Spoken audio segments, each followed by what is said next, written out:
mañana, hoy, ayer o hace algunos días jugó o estará jugando el PSG en la final de la Champions League. Algo que si te cuentan al principio de la temporada no te lo creerías, y más con la salida de Kylian Mbappé.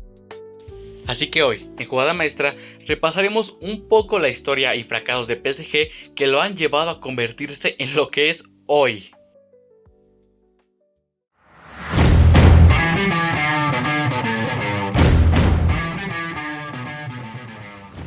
Primero, debemos entender que el PSG siempre ha sido un club sin historia. Fundado en 1970, como resultado de la fusión entre el Paris FC y Stade Saint-Germain, su objetivo era claro: darle a París, una de las capitales más importantes del mundo, un club competitivo en la primera división francesa. Sin embargo, en la época de los 80s, el Paris Saint-Germain era ese club de media tabla que llegaba a competir más en Copa y poco más. Pero en la época de los 90, antes de los petrodólares, otros dueños megapoderosos llegarían a la capital francesa, y esos eran la cadena de televisión francesa Canal+, el cual sería su primer acercamiento a la compra de jugadores sin control, ya sean grandes nombres como el de Georges Weah, jugadores ya establecidos como David Ginola o jóvenes promesas como Ronaldinho. Ya en el 2006, tras un mal rendimiento del conjunto parisino, Canal+ decidiría venderlos ya que buscaban un enfoque diferente. Ya en la década de 2010 llegaría el gran milagro parisino, con dinero ilegal. Bueno, dinero de petrodólares. Ya que en el 2011, el fondo de inversión Qatar Sports Invest, respaldado por el gobierno qatarí, compró el club. El presidente Nasser Al-Khelaifi fue puesto al mando, con una misión clara: convertir al PSG en uno de los mejores clubes del mundo. Con una inyección masiva de dinero, el club comenzó a fichar jugadores de talla mundial. ¿Y cuál fue su primera gran apuesta? Pues fue el argentino Javier Pastore desde el Palermo, por 42 millones de euros, que para la época aún era una gran suma de dinero. Tan solo para comparar, fichajes como el de Falcao al Atlético de Madrid, que ya sabemos todo lo que hizo, costó 40 millones, lo mismo que el Kun Agüero al Manchester City, que, irónicamente, es un club igual de turbio que el PSG. O el Bayern Múnich, que solo pagó 18 millones por Manuel Neuer desde el Schalke 04. Durante las siguientes temporadas, el club de la capital francesa llegó a comprar grandes jugadores sin tener un límite, como Edinson Cavani, Zlatan Ibrahimovic y Thiago Silva, ambos en el mismo mercado desde el Milan. Existen muchas definiciones de fracaso, pero uno de los más grandes es la primera temporada del Super Paris Saint-Germain. Primero, quedarían segundos de liga contra el Montpellier. Después, también quedaron eliminados desde la fase de grupos en la Europa League. Aunque bueno, también hay que intentar comprender cómo lo hicieron consiguiendo 10 puntos. Y en Copa también quedarían eliminados, pero esta vez en cuartos de final contra uno de sus rivales más importantes, el Olympique de Lyon. Ya con el paso de los años se fueron hinchando tanto en ligas como copas.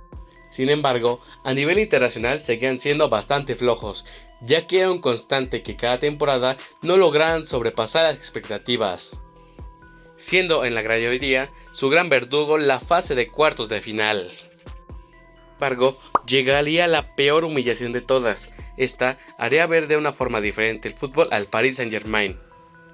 Remontémonos al 14 de febrero de 2017, en la fase de octavos de la UEFA Champions League. El Paris Saint-Germain se enfrentaba al Barcelona y de una forma muy cómoda lograban irse con una ventaja de 4-0.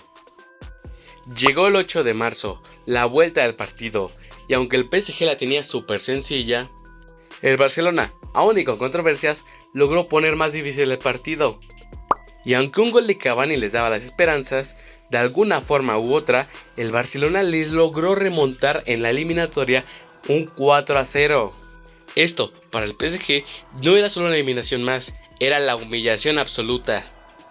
Esto generaría que el PSG tomara decisiones más drásticas. Ya los valores de mercado se habían roto con la llegada de Paul Pogba al Manchester United, pero el PSG lo elevó aún mucho más.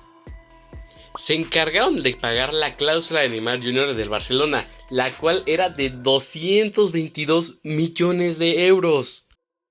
Para que te hagas una idea de lo que fue esta cantidad, el Leicester City pudo haber comprado 24 Kantés y una sexta parte de otro, o pudo haber comprado también 444 Riyad Mahrez. Tampoco podemos olvidar que en el mismo verano se haría un fichaje tan importante como el de Neymar para la historia del PSG, y este fue el de Kylian Mbappé. Aunque se nos dijo que fue una cesión con opción a compra obligatoria, es un hecho que fue comprado en el mismo verano, pero se hizo esto para evitar problemas con el fair play financiero, ya que no costó menos de 180 millones de euros. Ya con un equipo de ensueño armado, el nivel del PSG fue aumentando bajo el mando de Thomas Tuchel. Y en la temporada 2019-2020, recordado por la pandemia, sería el punto clave del PSG. Hasta ahora. Ya habían sido derrotados en la ida de la UEFA Champions League contra el Borussia Dortmund de Haaland. Sin embargo, por la pandemia se cancelaron grandes eventos y eso provocó menor distracción en el plantel. Un claro ejemplo de esto fue el gran nivel que tuvo Neymar en esta competición, ya que, sin tanta distracción como carnavales o fiestas, el astro brasileño se concentró totalmente y dio una de sus mejores versiones que hemos visto hasta ahora, dejando como recuerdo una triste imagen de él llorando tras no lograr conseguir la Champions que perderían ante el Bayern Múnich, ese Bayern del sextete. La siguiente temporada también se quedarían a las puertas de la gloria, pero esta vez en semifinales, y viendo cómo su anterior técnico y su anterior capitán eran campeones después de que ellos los echaran por la puerta de atrás.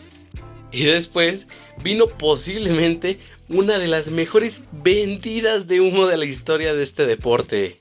Y es que en el verano de 2021 el Paris Saint-Germain tuvo un mercado de fichajes redondo, ya que llegarían gratis Messi, Sergio Ramos, el actual campeón de la Eurocopa Gianluigi Donnarumma y, por las dudas, Giorgio Wijnaldum, además de la compra de Achraf Hakimi. Esto, sumado a la novela victoriosa del PSG sobre la renovación de Mbappé, harían el equipo de la capital francesa favorito a ganarlo todo, con uno de los tridentes más poderosos. Pero no todo era miel sobre hojuelas. La lucha de egos entre Neymar y Mbappé empeoró debido a la llegada del astro argentino. Sumado al pésimo rendimiento de muchos jugadores y un esquema táctico sin pies ni cabeza, además de las constantes lesiones, dejaron muy manchada la primera temporada del Super Paris Saint-Germain. Ya para la segunda temporada, el estilo mejoró, pero lo mismo, bajos rendimientos, muchas lesiones y peleas que dejaban al conjunto parisino con las manos casi vacías, ya que solamente ganaron la liga otra vez. Pero todo cambió en verano de 2023. La partida de Messi a Miami y Neymar a Arabia junto a otros jugadores, además de la llegada de Luis Enrique y de un Dembélé que fue de menos a más, esto junto a otros fichajes que no eran de tanto renombre pero sí tenían bastante calidad. Luis Enrique demostró su gran liderazgo y nivel guiando al PSG nuevamente a las semifinales de la Champions League, y aunque perdieron, lograron demostrar un nivel efectivo con un gran tridente como fue Dembélé, Mbappé y Barcola. Ahora, en la temporada actual, el PSG parecía estar más inspirado y repetiría la misma fórmula, jóvenes sin tantos reflectores pero con suficiente nivel. Aunque, en 2024, Mbappé anunció que no continuaría en París y era casi un hecho su llegada a la capital española. Por lo tanto la gente como los medios solamente predecían un desplome histórico en el equipo francés. Aunque al principio parecía tener razón, Luis Enrique supo afrontar las críticas y con victorias clave en Liga y Copa y lo más importante en Champions, logró ponerse al corriente con los mejores del mundo. Aunque llegaría un partido clave, los octavos de final de la Champions League, y no se enfrentaban a ningún equipo menos que el líder de la fase de liguilla, y posiblemente uno de los mejores equipos del mundo, si no es que el mejor. Esta eliminatoria fue clave para Luis Enrique, ya que logró demostrar todo el potencial de su equipo. Y es que, aunque en la ida perdieron, en la vuelta lograron empatar la eliminatoria y llevar el partido hasta los penales, en más y menos que en la casa de Liverpool, Anfield. Y con grandes actuaciones como las de Pacho o Donnarumma, este equipo lograría eliminar al Liverpool, el líder de la competición y uno de los mejores equipos del mundo en los octavos de final. Y ni hablar de los cuartos de final, ya que aunque empezarían perdiendo, lograrán remontarlo en el mismo partido para irse con una mayor ventaja a la vuelta, misma que aumentaron. Sin embargo, no podemos evitar mencionar el gran susto que dio el Aston Villa al casi empatar la eliminatoria. Pero, nuevamente, con grandes actuaciones de Pacho y Donnarumma, hicieron que esto no fuera posible. Y ya en las semifinales, se enfrentaban a un Arsenal más confiado que nunca tras haber eliminado y humillado al Real Madrid. Sin embargo, esto no sería impedimento para el Super PSG, ya que lograron domar a los Gunners tanto en la ida como en la vuelta, y que con un estilo de juego casi perfecto. Y así, lograrían volver después de 5 años a la gloriosa final de la Champions League, donde son extrañamente los favoritos. Ahora, ¿por qué aunque todos decían lo contrario, el PSG es mejor sin Mbappé? Pues fácil, existen varios puntos para explicar el porqué. Primero, hablemos de la menor dependencia individual. Con Mbappé, el PSG tendía a depender exclusivamente de sus jugadas individuales. El ataque giraba en torno a él, lo que volvía al equipo predecible cuando los rivales lograban anularlo. Sin él, el PSG ha distribuido mejor las responsabilidades ofensivas, lo que hace que el equipo sea más impredecible y difícil de marcar. También, su mayor cohesión táctica. Luis Enrique ha podido implementar su estilo de juego con mayor libertad, posesión, presión alta y movilidad constante. Sin una figura que demande tanto protagonismo ofensivo como lo fue Mbappé, el entrenador ha formado un equipo más disciplinado y tácticamente comprometido. Otro punto es el juego más colectivo. Jugadores como Dembélé, Kang In-lee, Barcola o Vitinha tienen más protagonismo y han respondido bien. El balón circula más y se buscan mejores asociaciones, y el juego ya no se detiene para esperar que Mbappé resuelva solo. Otro punto importante es la defensa más organizada. Sin un jugador que no siempre presionaba con intensidad como Mbappé, ahora todos participan en la recuperación del balón.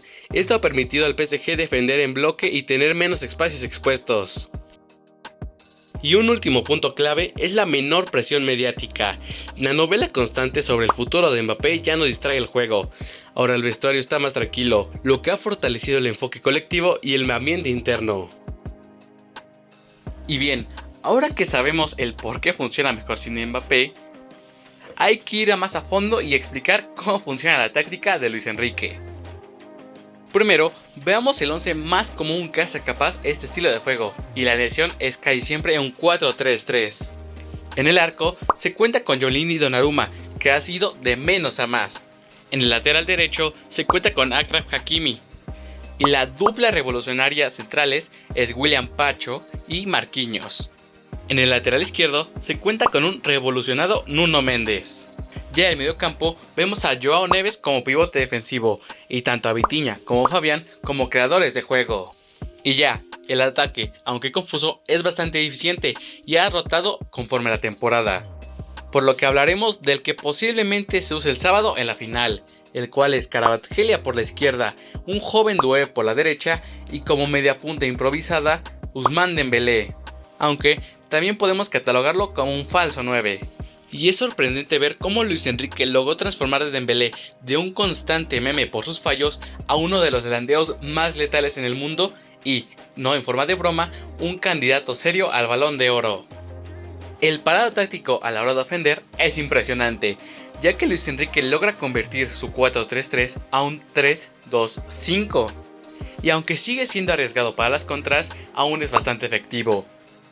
Primero, en la defensa, William Pacho y Marquinhos se abren un poco, dándole espacio a Joao Neves como función de tercera central.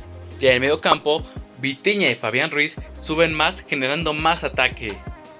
Y tanto Nuno Méndez como Achraf Hakimi aprovechan su desborde para convertirse en otros extremos, dejando más poblada la zona de ataque para Ousmane Dembélé, Doué y Kvaratskhelia. Ahora, ¿cómo funciona su esquema a la hora de defender? Bien dicen que el primer defensor es un delantero, y esto lo ha entendido tanto Doué como Kvaratskhelia, que si llegan a perder el balón serán los primeros en ir a presionar. Y en la gran mayoría, o logran parar el ataque o le dan tiempo a la defensa a acomodarse. creando un 4-1-4-1. Esto aumenta la población en el campo del PSG, provocando una mayor presión y una más fácil recuperación. Y aunque este esquema es bastante agotador, Luis Enrique ha encontrado los cambios perfectos que equilibran el equipo. La polivalencia de Barcola en ambos extremos hace que sea más efectivo a la hora de entrar, ya que si tanto Kvaratskhelia como Doué se cansan, simplemente tienes a uno de los extremos más potentes del mundo. También puede ser común el cambio de Gonzalo Ramos por cualquiera de los extremos, o la entrada del coreano Kang In-lee para apoyar en la media punta. Ya en el mediocampo más bajo, Warren Zaïre-Emery es eficaz a la hora de entrar en los últimos minutos, ya que con su físico y su inteligencia es eficaz para controlar un mediocampo ya cansado, siendo también eficaz a la hora del contragolpe.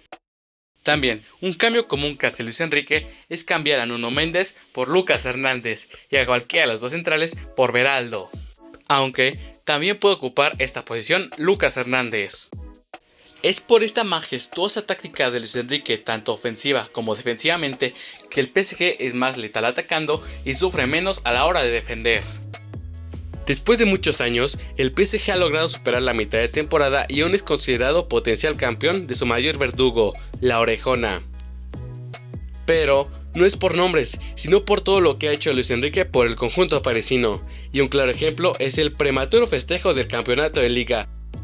El aumento de nivel, tanto individual y colectivo, ha sido inimaginable. Tan solo hay que ver la temporada de Dembélé o la de Vitinha, uno de los mejores mediocampistas del mundo actualmente. O la de Nuno Méndez, que ha sido capaz de neutralizar a algunos de los mejores extremos del mundo. Debemos entender algo, Mbappé no es mal jugador, ni mucho menos el malo de la historia. O tal vez no tanto. Pero bueno, simplemente ambos no combinaban y debieron separar sus caminos hace tiempo. Hay que entender que el PSG ya encontró su talismán, y este es el estilo de juego de Luis Enrique. Así que si el PSG desea alcanzar la orejona, deben mantenerlo y cuidarlo, y no despreciarlo como a Tuchel. Por lo que, si son eliminados en esta temporada, simplemente hay que seguir intentándolo.